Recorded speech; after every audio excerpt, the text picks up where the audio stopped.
এই দেশে কোনো মোল্লা মুন্সি ইসলাম আনে নাই। আজকে খাজার নামে স্লোগান দেওয়া হয়, বুয়া বুয়া বুয়া বুয়া বলে। কথা বলেন ঠিক না বেঠিক? খাজার নামে স্লোগান দেওয়া হয়, এতে কাফির নামে বৈশা মসজিদে বৈশা এতে কাফির নামে স্লোগান দেওয়া হয়। এর নামে এতে কাফ না, এতে কাফি বৈশা আল্লাহর নাম বলা, জিকির করা, তাসবিহ পড়া, তাহলিল পড়া। ওখানে বৈশা খাজা বাবার বদনাম গায়। খাজা নাকি, খাজা বাবা নাকি ভুয়া ভুয়া। জুড়ে বলুন নাউজুবিল্লাহ। আমার ভাইরা ভাইরা, খাজার মতো তুমি হতে পারো নাই। খাজা গরিব নওয়াজ আজমিরি সঞ্জিরি মাইনুদ্দিন চিশতি রাহমাতুল্লাহ আলাইহির একটা পশমের মতো তুমি হতে পারো নাই। গরিব নওয়াজ আজমিরি সঞ্জিরি রাহমাতুল্লাহ আলাইহি এই ভারতবর্ষে তিনি এমনি এমনি আসেন নাই।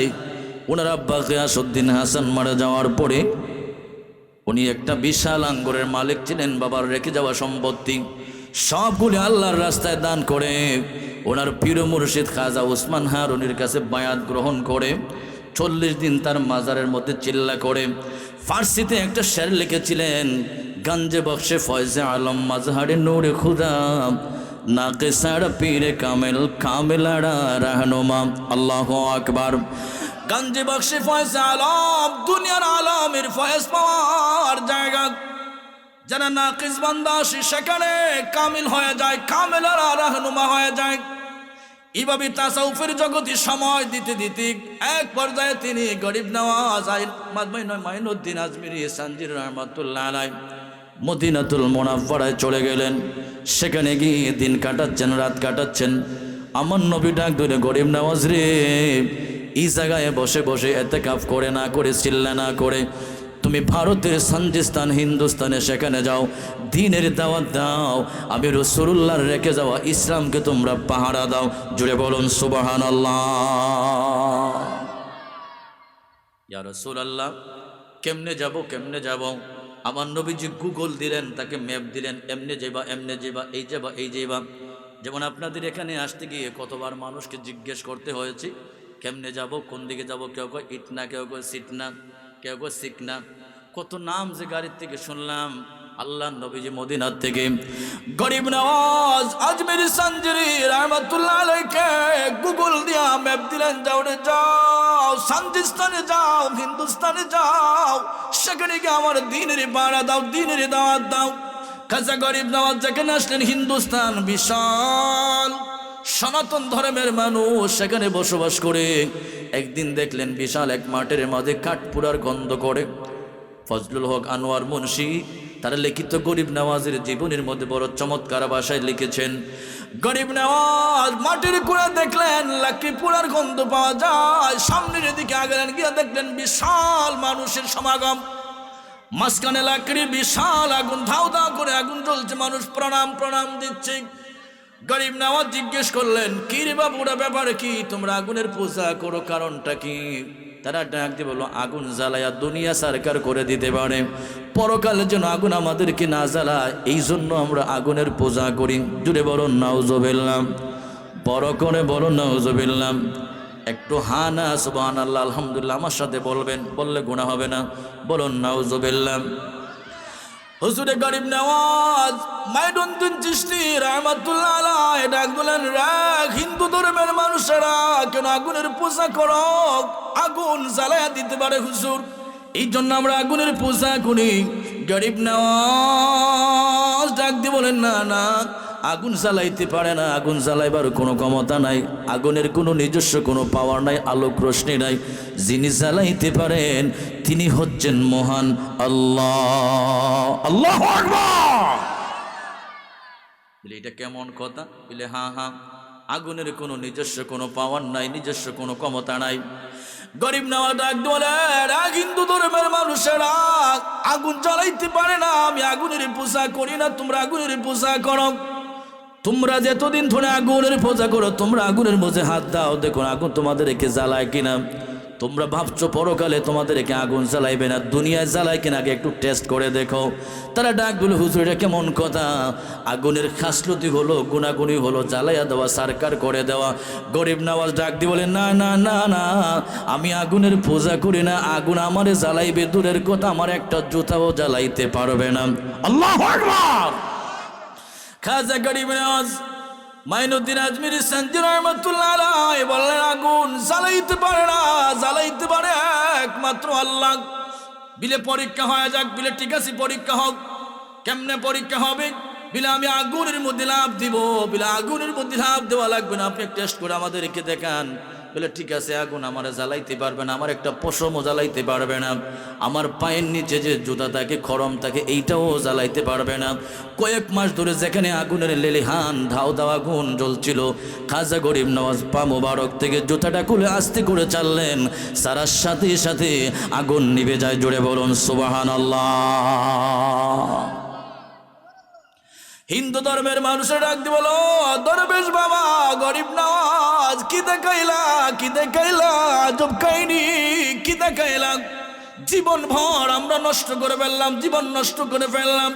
এই আগুনের পূজা করে, আগুন তো আমাদেরকে মায়া করে না, আপনি আগুনের পূজা করেন না, কিন্তু আগুন আপনাকে মায়া করে, আগুন আপনার নামে আপনার জুতা দিলে আগুন নিভে যায়। গরিব নওয়াজ ডাক দিয়ে বলে, আল্লাহর ইবাদত করলে, মনে প্রাণে আল্লাহরে ডাকলে দুনিয়াটা তার গোলাম হয়ে যায়। আল্লাহু আকবার। হাদিসে কুদসি আল্লাহুল মাওলা ফালাহুল কুল, যে আল্লাহর হয়ে যায় দুনিয়াটা তার হয়ে যায়। আল্লাহু আকবার। গরিব নওয়াজ আজমিরি সঞ্জিরি রহমাতুল্লাহ আলাইহি এইভাবে যখন জুতা যখন পড়লো না, সনাতন ধর্মের মানুষেরা, হিন্দু ধর্মের মানুষেরা এক বাক্যে তারা খাজা গরিব নওয়াজের কাছে কালমা পড়ে মুসলমান হয়ে গিয়েছে। এইভাবে হিন্দুস্তানের জমিনে, ভারতবর্ষে গরিব নওয়াজ লক্ষ লক্ষ লক্ষ মানুষকে কালমা পড়ে মুসলমান বানিয়ে দিয়েছেন দ্বীনের দাওয়াত দিয়া। প্রসিদ্ধ একটা রেওয়ায়েতে এসেছে, গরিব নওয়াজ একবার একটা দাওয়াত দিয়া তবলিগ করে ভারতের হিন্দুস্তানে সানজিস্তানে 90,000 মানুষকে এক দাওয়াতে মুসলমান বানিয়ে দিয়েছেন। জোরে বলুন সুবহানাল্লাহ। আল্লাহু আকবার, আল্লাহু আকবার। আমরা খাজার মহব্বত চাই কি চাই না? দুই হাত তুলে বলেন, চাই কি চাই না? আজকে খাজার নামে বদনাম বলা হয়, খাজা নাকি ভুয়া, ভুয়া খাজা নাকি কিছু না। জুড়ে বলুন নাউজুবিল্লাহ। তুমি খাজার মতো হতে পারো নাই, খাজা বাবার প্রসবের সমতুল্য তুমি হতে পারো নাই। যিনি সাইয়্যিদ ছিলেন, নবীর বংশ ছিলেন। আল্লাহু আকবার। নবীর বংশ ছিলেন গরিব নওয়াজ। এইভাবে সানজিস্তানের জমিনে তিনি শুয়ে আছেন, জীবিত না মৃত? জীবিত। অলি আল্লাহরা জীবিত, কবরের মধ্যে তারা জীবিত।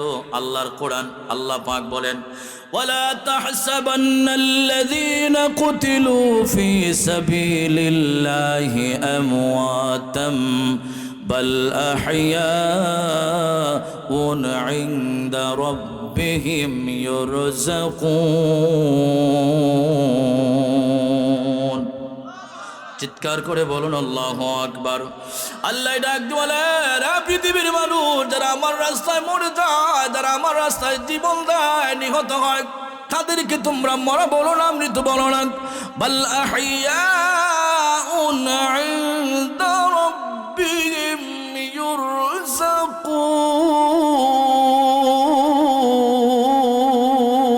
ইরযাকুন। আল্লাহ পাক বলে, বাল আহইয়া, বরং তারা জিন্দা, ইনদা রাব্বিহিম ইরযাকুন, তারা আল্লাহর পক্ষ থেকে রিজিক পায়। সুবহানাল্লাহ। মারিয়াম আলাইহিস সালামের ঘটনা বললে বুঝতে পারবেন তারা কেমনে রিজিক পায়। ওইদিকে যাচ্ছি না, লম্বা হয়ে যাবে। গরিব নওয়াজের কথা বলি। খাজা গরিব নওয়াজকে নিয়ে বিশাল বাজে মন্তব্য করা হচ্ছে একদল আলেমরা। তুমি একজন আলেম, তুমি মানুষকে নামাজি বানাইতে পারো না। তোমার জীবনে কয়জন মানুষকে ওয়াজ করে হেদায়েত করে? কয়জন মানুষকে তুমি নামাজি বানিয়েছো? কয়জন মানুষকে রোজাদার বানিয়েছো? কয়জন মানুষকে তুমি যাকাত দেনেওয়ালা বানিয়েছো? কয়জন মানুষকে তুমি হাজী সাহেব বানিয়েছো? কয়জন মানুষকে তুমি আল্লাহওয়ালা বানিয়েছো? কয়জন মানুষকে তুমি তাকওয়াবান বানিয়েছো? কয়জন মানুষকে তুমি সুদ থেকে দূরে রেখেছো? কয়জন মানুষকে তুমি ঘুষ থেকে দূরে রেখেছো? কিন্তু গরিব নওয়াজ এক দাওয়াত দিয়া 90,000 কাফির বেঈমান সনাতন ধর্মের মানুষরে কালমার তলে, ইসলামের পতাকার তলে ঢুকাইয়া দিলেন। জুড়ে বলুন সুবহানাল্লাহ। গরিব নওয়াজ ঘুমিয়ে আছেন সশরীরে, সেখানে ঘুমিয়ে আছেন আউলিয়া কেরাম। কবরের মধ্যে তারা পচে না, গলে না, এরা আল্লাহর জন্য পাগল থাকে, যারা নামাজ পড়ে। আল্লাহু আকবার, জোরে বলুন আল্লাহু আকবার। মুজাদ্দিদ আল ফিসানির খলিফা বদরুদ্দিন রহমাতুল্লাহ আলাইহি তিনি বলছেন, আমি একদিন গরিব নওয়াজের মাজার জিয়ারত শরীফ জিয়ারত করলাম। মাজার জিয়ারত করতে গেলাম, সেখানে হাজার হাজার মানুষের সমাগম। এক পর্যায়ে আমি গরিব নওয়াজকে জিজ্ঞেস করলাম, গরিব নওয়াজ, তোমার দরবারে এত মানুষ, তুমি এতগুলো মানুষকে যদি তুমি সংকুলান না দিতে, তুমি সইতে না পারতে, মানুষ তোমার কাছে আসতো না, তাহলে তুমি এতগুলি মানুষ কেন নিলে? গরিব নওয়াজ মাজার শরীফ থেকে জবাব দিলেন, ওলি আল্লাহদের শান, পীর মাশায়েখদের শান, হাকিকতে ইসলামের শান। জুড়ে বলুন সুবহানাল্লাহ, আল্লাহু আকবার, আল্লাহু আকবার। বদরুদ্দিন রহমাতুল্লাহ আলাইহি মুজাদ্দিদ আল ফিসান রহমাতুল্লাহ আলাইহি খলিফা, সুযোগ্য খলিফা, পাশের একটা মসজিদে অবস্থান করলেন। সারা রাত দাঁড়িয়ে দাঁড়িয়ে নামাজ পড়লেন তাহাজ্জুদের ওয়াক্তে। মনে মনে ভাবলেন যে হয়তো মানুষ একটু পাকা হবে, একটু রিল্যাক্সে একটু খবর মাজার শরীফ জিয়ারত করব। যেমন আমরা মাঝে মাঝে গভীর রাতে কাবায় যাইতাম, যে মানুষ একটু কম পায়, 19 আর 20 বেশি একটা ফাঁকা পাওয়া যায় না। আল্লাহু আকবার। গরিব নওয়াজের মাজারে রাত 2টা-3টার দিকে তাহাজ্জুদের নামাজের সময় বদরুদ্দিন রহমাতুল্লাহ আলাইহি ঢুকলেন। তো রিল্যাক্সে তিনি কবর জিয়ারত করবেন, মাজার শরীফ জিয়ারত করবেন। মাজার জিয়ারত করলে গিয়ে দেখলেন গভীর রাত হাজার হাজার মানুষের সমাগম।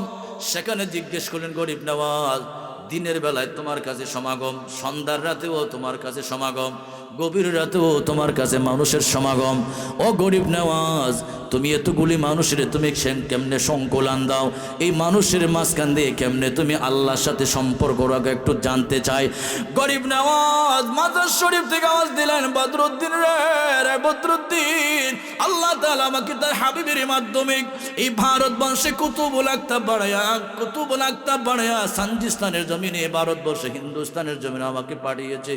আল্লাহ পাক যেহেতু আমাকে কুতুবুল আকতাব বানিয়েছে, গরিব নওয়াজ মানে গরিবের বন্ধু করে যেহেতু আল্লাহ বানিয়েছে, এই জন্য মানুষ, গরিব মানুষরা বেশি আমার কাছে আসে। আতুর, ল্যাংড়া, বুবা, অন্ধ, প্রতিবন্ধী, ধনী, গরিব সবার আমার কাছে আসে। কারণ হচ্ছে আমি গরিব নওয়াজ, আমার তাদের অভাব অভিযোগের কথা শুনতে হয়, তাদের মনের বাসনা আল্লাহর কাছে পেশ করে আমি আবার অভিযোগগুলি পাশ করে তাদের মনের বাসনা পূরণ করে দিতে হয়। এই জন্য মানুষগুলি আমার কাছে আসে। এই মানুষগুলির সংকুলান দিতে পারি, এর মাঝে আমি আমার মাওলার সাথে সম্পর্ক ঠিক রাখতে পারি। জুড়ে বলুন সুবহানাল্লাহ, আল্লাহু আকবার, আল্লাহু আকবার। এই মাইক ঠিক করো, আল্লাহু আকবার।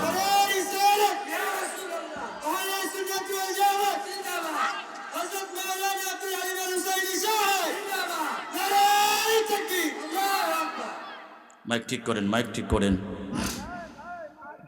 মাইক ঠিক করেন, মাইক ঠিক করেন। ভাইরা আমার, গরিব নওয়াজ মাইনুদ্দিন আজমিরি সানজি রহমাতুল্লাহ আলাইহি এই ভারতবর্ষে তিনি এইভাবে লক্ষ লক্ষ কোটি কোটি মানুষকে ইসলামের পতাকার তলে কালেমা, নামাজ, রোজা, হজ, যাকাতের ভিতরে প্রবেশ করে দিলেন। যারা গরিব নওয়াজের ব্যাপারে যারা স্লোগান দেয় মসজিদের মিম্বরে বসে, খাজা বাবা ভুয়া ভুয়া, খাজা বাবা ভুয়া, আমি বলবো তাদের জন্মটাই ভুয়া, তাদের জীবনটা ভুয়া। কারণ হচ্ছে তারা ইয়াজিদের বংশধর, তারা নজদির বংশধর, তাদের মধ্যে ওলি আল্লাহ নাই, তাদের মধ্যে পীর মাশায়েখ নাই, তাদের মধ্যে মাজান নাই। এই জন্য তারা ওলি আল্লাহর শান সইতে পারে না। কথা বলেন ঠিক না বেঠিক? আমরা কি ভুলে গেলাম শাহজালালের নাম? আমরা কি ভুলে গেলাম শাহপরানের নাম? গৌর গোবিন্দ পালিয়ে গেল, গৌর গোবিন্দ পালিয়ে গেল, শুনে যাহার নাম। আমরা কি ভুলে গেলাম শাহজালালের নাম?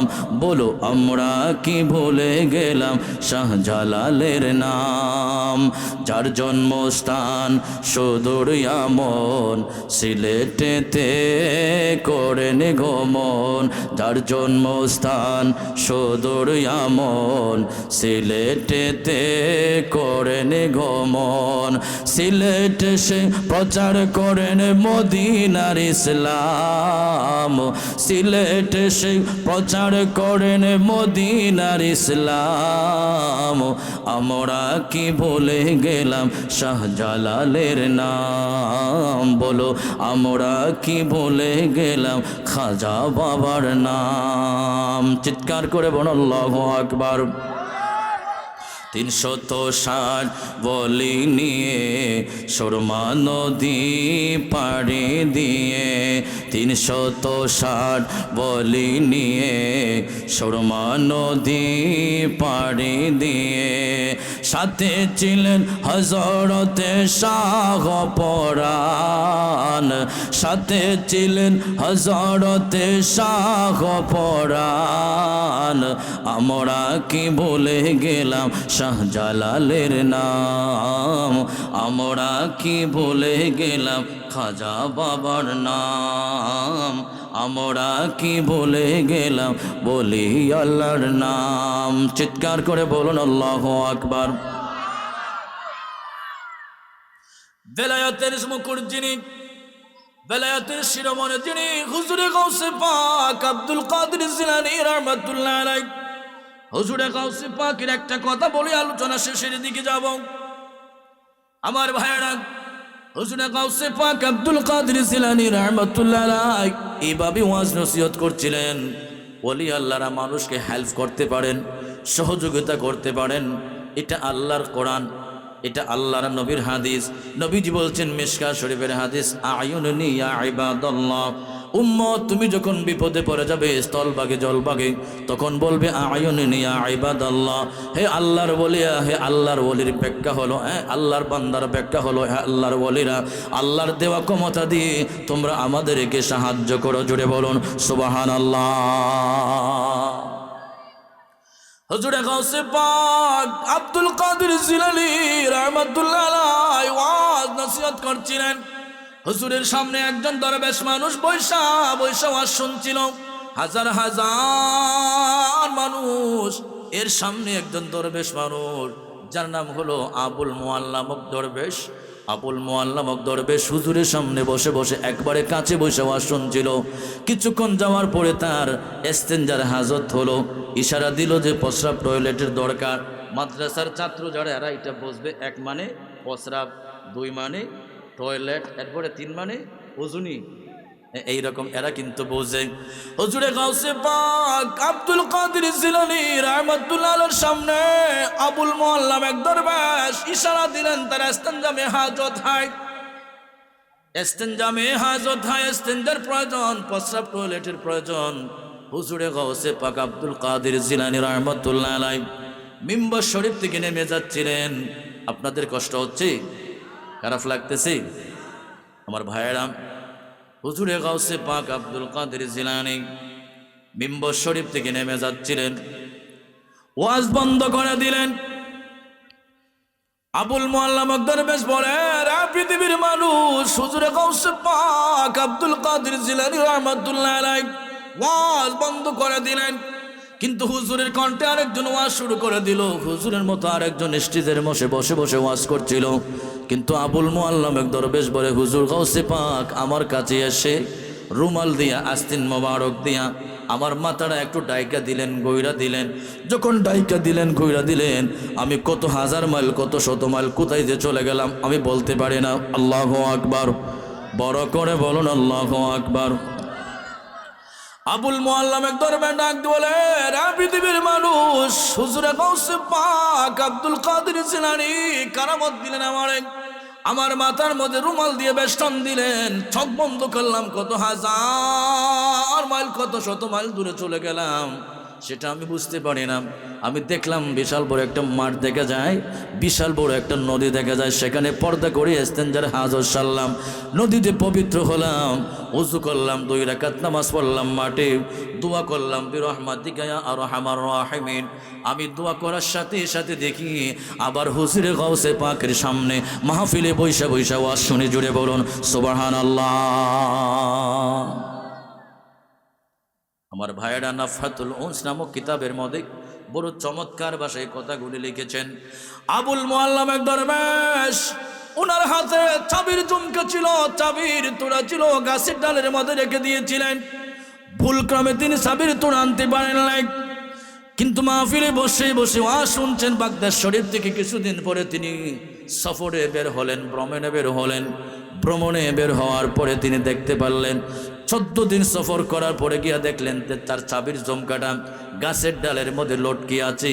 ওই জায়গার মধ্যে তিনি নামাজ পড়েছিলেন। হুজুরে গাউসে পাক তারে কারামত দিয়া তারে 14 দিনের রাস্তা তারে মুহূর্তের ভিতরে নিয়ে গেলেন, আবার নিয়ে আসলেন। আল্লাহু আকবার। আবুল মুআল্লা দরবার বাগদাদ শরীফে আসার পরে হুজুরে গাউসে পাকের কাছে বলল, ও গাউসে পাক আব্দুল কাদের জিলানী রাহমাতুল্লাহ আলাইহি, আপনি আমাকে মুহূর্তের ভিতরে কারামত দিয়া আপনি 14 দিনের রাস্তা যাইতে 14 দিন, আসতে 14 দিন, 28 দিনের রাস্তা, প্রায় 1 মাসের রাস্তা, 1 মাসের দূরত্বের রাস্তা আপনি মুহূর্তের ভিতরে আপনি আমাকে চাদর দিয়া বেষ্টন দিয়া ইস্তেঞ্জার হাজর ছাড়াইয়া আপনি আবার আমার বাগদাদ শরীফে নিয়ে এসেছেন। গাউসে পাক বিশাল বড় এক কারামত। হুজুরে গাউসে পাক আবুল মুআল্লা দরবেশের কান ধরে ডাক ধরে, আবুল মুআল্লা দরবেশ, এই জমিনের মধ্যে আল্লাহর জমিনে যতদিন বেঁচে থাকবো এই কারামত পৃথিবীর কোনো মানুষের কাছে বলবে না। আল্লাহু আকবার। কি তাকওয়া ছিল আমার ভাইয়েরা। আল্লাহর ওলি হওয়ার জন্য সবচেয়ে বড় যে 2টা জিনিস, পাক্কা ঈমান থাকতে হবে। নাম্বার 1 ঈমান, দ্বিতীয় নাম্বার হলো তাকওয়া। আল্লাহ কোরআনে বলেছে, আল্লাযীনা আমানু ওয়া কানু ইয়াত্তাকুন। চিৎকার করে বলুন আল্লাহু আকবার। আল্লাহর ওলি হওয়ার জন্য 2টা শর্ত, ঈমান লাগবে, পরিপূর্ণ ঈমান লাগবে, তাকওয়া লাগবে। তাকওয়া যদি না থাকে তাহলে আল্লাহর ওলি হওয়া যাবে না।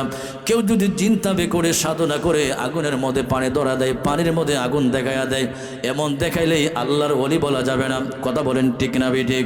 আমরা হক্কানি পীর মাশায়েখকে ভালোবাসি, হক্কানি আউলিয়া কেরামকে ভালোবাসি, আমরা সুন্নিয়তের নামে ভণ্ডামি ভালোবাসি না। কথা বলেন ঠিক না ঠিক? বলি দিগের রাজা মহারাজ লোমুদের সালাম খানি, আব্দুল কাদের জিলানি, আব্দুল কাদের জিলানি। বলি দিগের রাজা মহারাজ লোমুদের সালাম খানি, আব্দুল কাদের জিলানি, আব্দুল কাদের জিলানি। রসুল পাকের তুমি প্রিয়ারা, মোলা আহলির নয়ন তারা। রসুল পাকের তুমি প্রিয়ারা, মোলা আহলির নয়ন তারা। মা ফাতেমার প্রাণের দোলাল, হাসান হুসাইনের জিগর পাড়া। সর্বগুণের গহনময়ী, বল সর্বগুণের গহনময়ী। অগ কুতুবে লাসানি, আব্দুল কাদের জিলানি, আব্দুল কাদের জিলানি। মুসিবতে পড়ে আমরা ডাকি তোমায় দস্তগীর, মুসিবতে পড়ে আমরা ডাকি তোমায় দস্তগীর। মুহূর্তে উদ্ধার কর ও গো মোদের বড় পীর। নেই তুলনা বিশ্বে তোমার, বলো নেই তুলনা বিশ্বে তোমার। ও গো কুতুবে রব্বানি, আব্দুল কাদের জিলানি, আব্দুল কাদের জিলানি। চিৎকার করে বলুন আল্লাহু আকবার। প্রাণ খুলে মোহাব্বতে দরুদ পড়ুন। আল্লাহুম্মা সাল্লি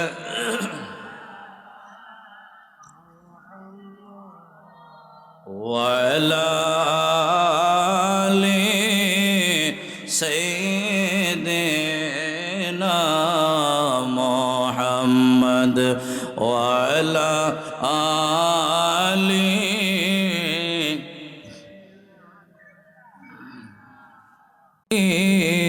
বন্দনা মুস্তাফা আল্লাহুম্মা জুড়ে বলুন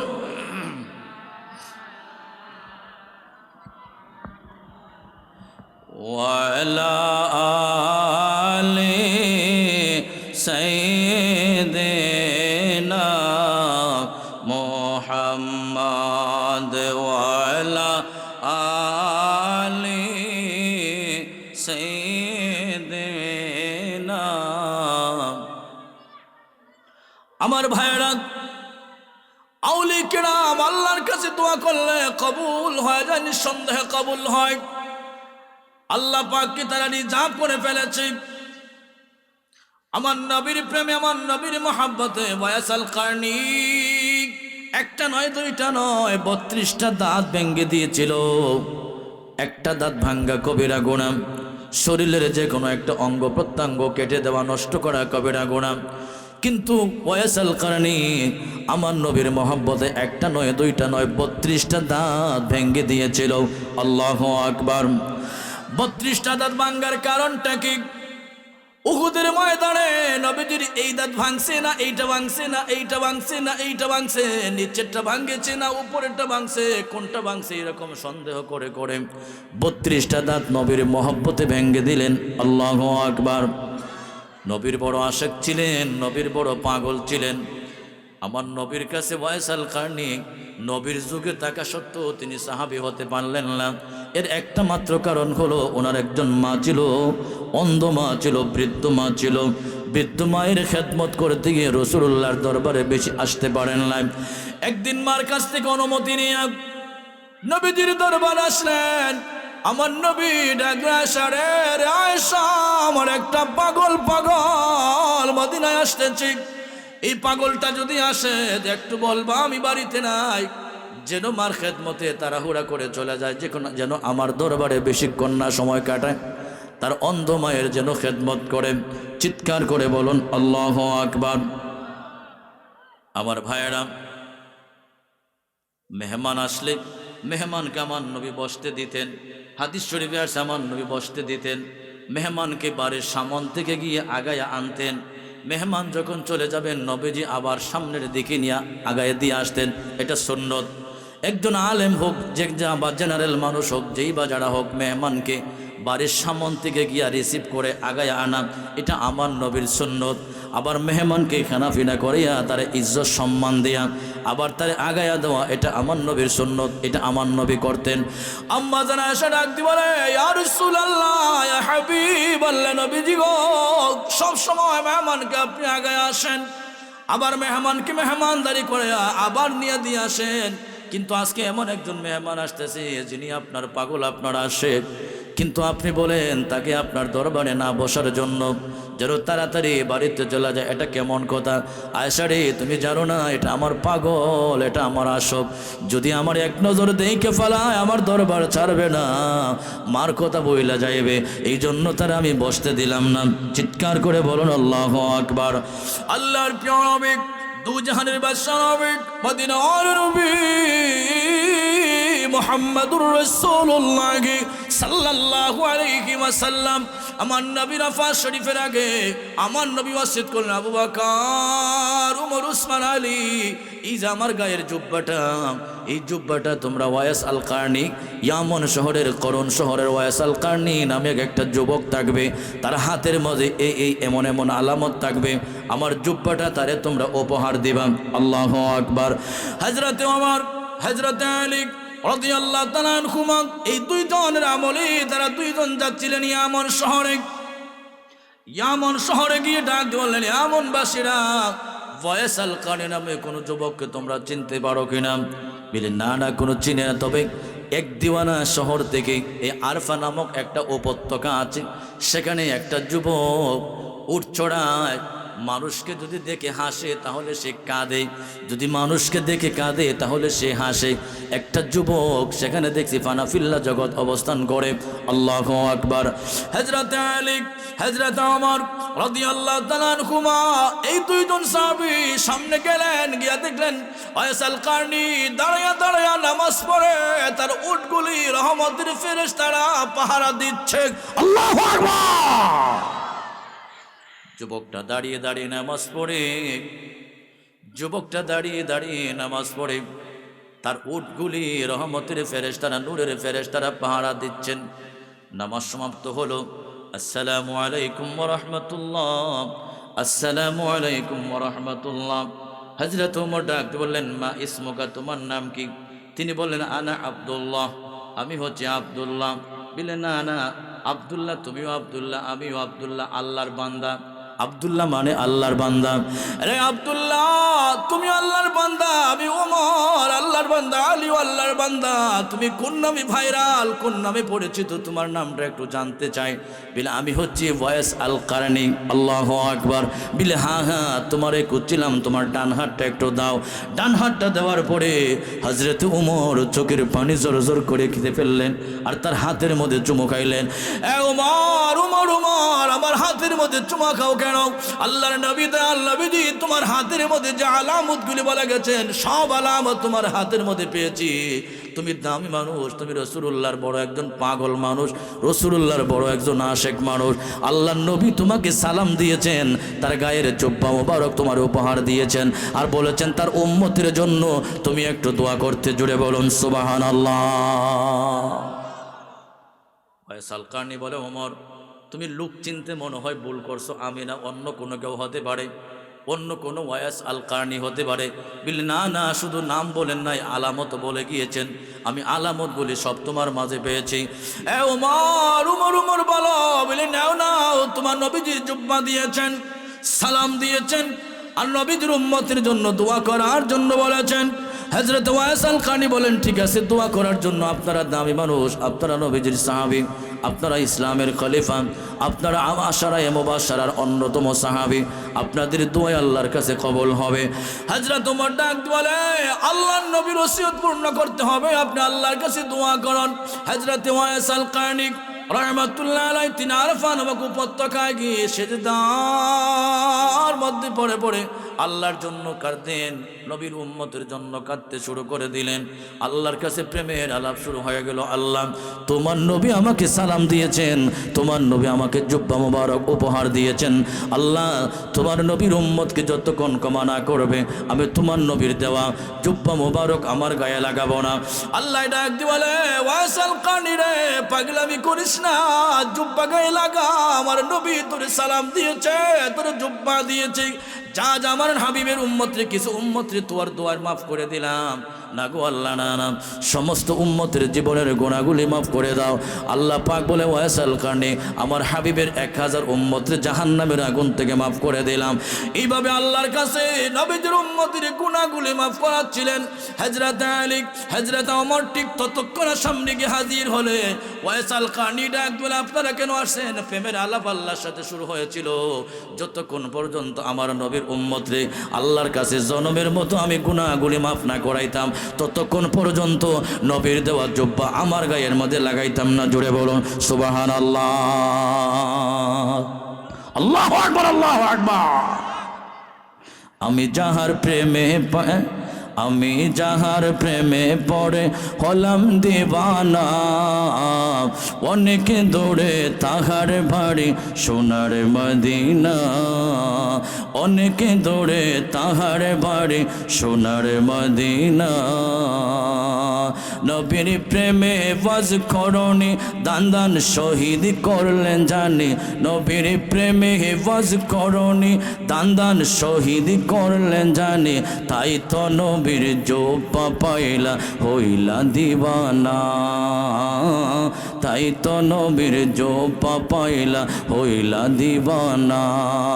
আমি যাহার প্রেমে পড়ে হলাম দিওয়ানা, আমি যাহার প্রেমে পড়ে হলাম দিওয়ানা, অনেক দূরে তাহার বাড়ি সোনার মদিনা, অনেক দূরে তাহার বাড়ি সোনার মদিনা। নবীর জন্য হযরত আলী জিহাদেতে গেলেন চলে নবীর জন্য হযরত আলী জিহাদেতে গেলেন চলে শেরে খোদা আসাদুল্লাহ হলো ঘোষণা শেরে খোদা আসাদুল্লাহ হলো ঘোষণা আমি যাহার প্রেমে পড়ে হলাম দিওয়ানা আমি যাহার প্রেমে পড়ে হলাম দিওয়ানা অনেক দূরে তাহার বাড়ি সোনার মদিনা চিৎকার করে বলুন আল্লাহু আকবার আমার নবীর আরেকজন পাগল হযরত আলী রাদিয়াল্লাহু তাআলা আনহু আল্লাহর ওয়ালিদের দোয়া কবুল হয় তার বাস্তব একটি ঘটনা শুনেন হযরত আলী মুর্তজা রাদিয়াল্লাহু তাআলা আনহু সাহাবায়ে কেরামের একটা কাফেলা নিয়ে তিনি ফুরাত নদী পার করছিলেন ওই সময় আসরের আজান হচ্ছে আল্লাহু আকবার আসরের আজান হচ্ছে আল্লাহু আকবার আল্লাহু আকবার আল্লাহু আকবার আল্লাহু আকবার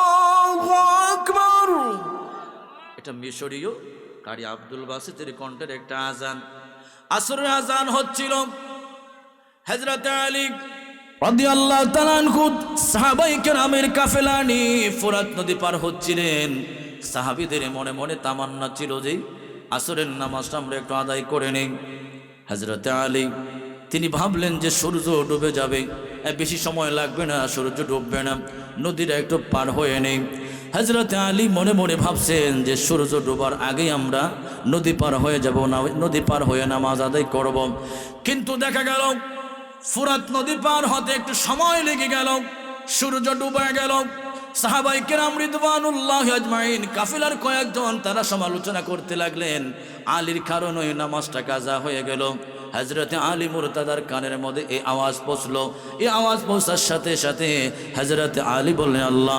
চিৎকার করে আল্লাহর কাছে দুইটা হাত বাড়ায়া ডাক দিয়ে বলেন আল্লাহ বড় করে আল্লাহরে ডাক দেন আল্লাহ চিৎকার করে বলুন আল্লাহ আল্লাহর নাম জপতে শরম নাই আল্লাহ আমার রব তিনি আমার সব কথা বলেন ঠিক না ঠিক আমার ভাইরা হযরত আলী রাদিয়াল্লাহু তাআলা আনহু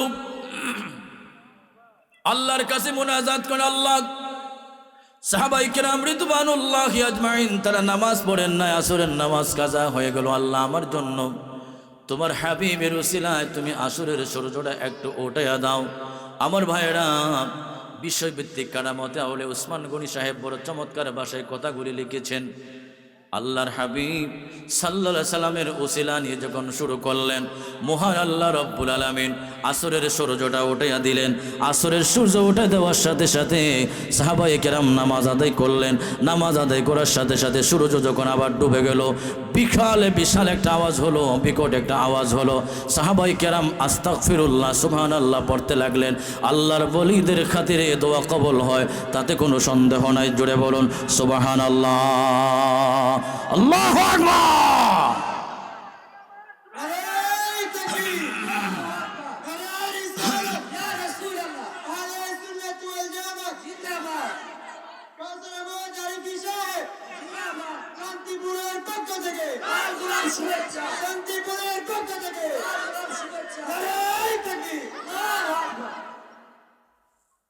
আলহামদুলিল্লাহ উপস্থিত হয়েছেন আজকে যিনি প্রধান মেহমান কাউসার আহমেদ আইপি সাহেব টাঙ্গাইল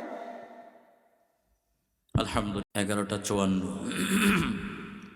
আল্লাহ রাব্বুল আলামিন জনাব আমি আপনি সকলকে নবীজির শান আউলিয়া কেরামের শান এবং মান যেন আমরা বজায় রাখতে পারি কারণ হচ্ছে এদেশেই ইসলাম এনেছেন শাহজালাল ওলি আল্লাহরা কথা বলেন ঠিক না ঠিক একজন মাত্র সাহাবীর কদম পড়েছে দেশে যিনার নাম হচ্ছে আমার নবীজির একজন মামা চাস্ত মামা হযরতে আবি ওয়াক্কাস রাদিয়াল্লাহু তাআলা আনহু এই শুধুমাত্র একজন সাহাবীর কদম পড়েছে এদেশে আর কোনো নবীর কদম নবী এবং সাহাবীদের কদম পড়ে নাই অলি আল্লাহদের মাধ্যমেই এদেশে ইসলাম এসেছে, ইসলাম আমরা পেয়েছি। সুতরাং যে মোল্লা মুর্শিদা আউলি কেরামের সাথে বিয়াদবি করে, তাদেরকে ফটকাবাজি করে, ভুয়া ভুয়া বলে স্লোগান দেয়, আমরা তাদেরকে ধিক্কার জানাই।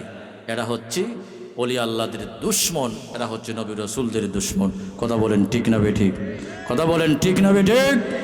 শাহজালালের দেশ, শাহপরানের দেশ, শাহ মাখদুমের দেশ, এদেশে শাহজালাল রহমতুল্লাহ আলাইহি 360 আউলিয়ার মাধ্যমে এদেশ আবাদ করেছেন।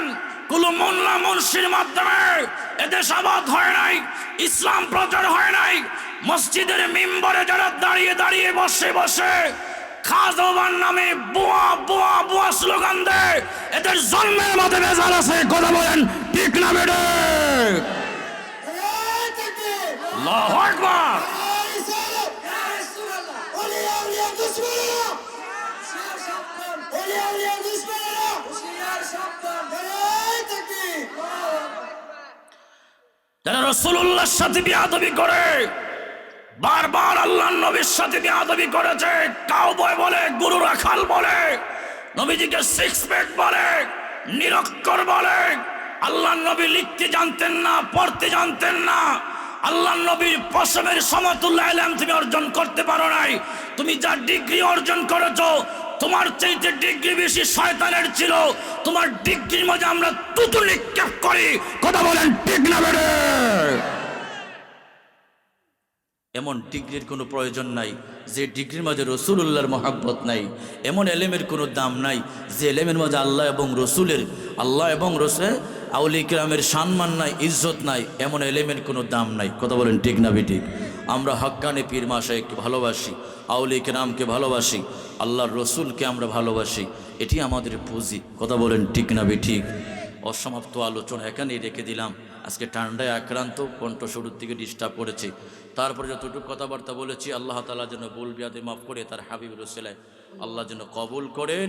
আজকের এই মাহফিল দেখে আমার কাছে ভালো লেগেছে।